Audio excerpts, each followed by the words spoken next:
Bello a tutti ragazzi, ben ritrovati in un nuovo video. Spezzaccio mercato, Batman napoletano, come state? Va giù, spero tutto bene.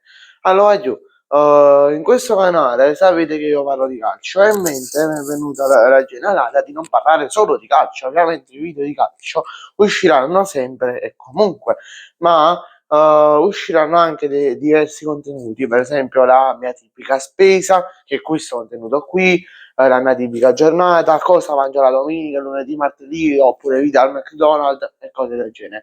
Ovviamente, come ho detto prima, i video di calcio non saranno abbandonati direttamente, ci sarà ovviamente pronostici di Serie A, i post partite, pre partite del Napoli e tutto, ma incremento anche questi video. Allora, ovviamente vi faccio un riassunto di tutto quello che ho preso. Allora, come prima cosa, mangiare per il pesce rosso, per pesci, no pesce rosso, per pesci in generale. Fatemi sapere se per voi è buono. Dopo andiamo a mangiare pure il pesce.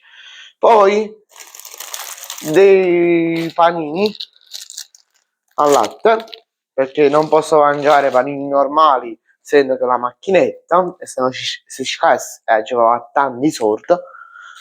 Vabbè, poi dei cornetti, che sono cornetti integrali farciti, per esempio questo qua che ho preso ora a crema pasticcera, e poi c'è pure questo qua, il cornetto ischitano, ok, che però non è farcito con niente. Oppure per esempio vi faccio vedere un altro tipo, è questo qua che è i frutti di bosco.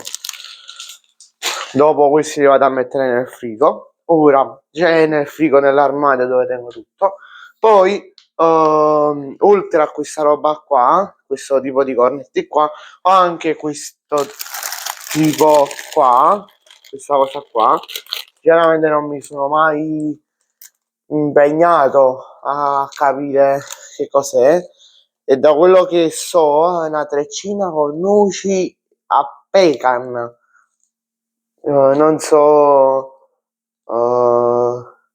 che cos'è, prodotto da consumare entro 24 ore, vabbè non è mai vero. Allergia, contiene glutine, latte e prodotti base di latte, incluso lattosio. Vabbè, roba di cose che contiene. Però ce ne molte, ci sta anche della crema. Tipo che crema pasticcera, cornetta crema pasticcera che vi ho fatto vedere prima.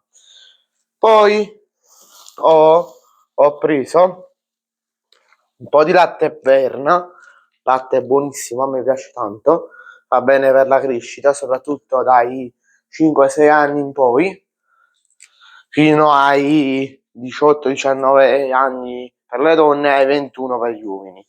Poi si prendono altre cose. E poi, come ultima cosa, ho questo succo d'arancia rossa, arancia melograna, arancia e lime. Ora vado a mettere la roba nel frigo e poi vi dico qualcosa, perché uso questa roba per mangiare la mattina, oppure magari per fare qualche spuntino il pomeriggio. Eccomi qua, va giù. Scusate se ho cambiato postazione, perché dove mi sono messo prima dovevo stare alzato perché non avevo una sedia, ero in cucina. Vabbè, ora mi sono messo nella solita postazione. Vabbè, allora ragazzi, io prendo questa roba. Tra l'altro mi sono dimenticato di dirvi che ho preso 2-3 yogurt grechi, al plurale, 2-3 yogurt greco, spero che si dica così, alla mela, e poi altri 2 o 3 alla frutta. Scusatemi, qua giù è caduta la videocamera, scusatemi. E ragazzi, perché faccio questo tipo di dieta tra virgolette? Sto prendendo magari latte Berna e, magari cornetti senza glutine, alcuni col glutine, alcuni integrali, perché ho una dieta specifica, tra tra l'altro chissà il mio preparatore, se non faccio calcio, di non privarmi di alcune cose, magari del latte, che di solito si priva, e di altre cose come cornetti. Perché appunto mi piaceva mangiare quello magari al posto di un altro, al posto di qualche altra cosa. Ragazzi, io vi saluto, vi ricordo di lasciare un bel like, di iscrivervi al canale. Questo video è stato fatto in collaborazione con il canale WhatsApp World of Football e il mondo del calcio. Ciao, a giù!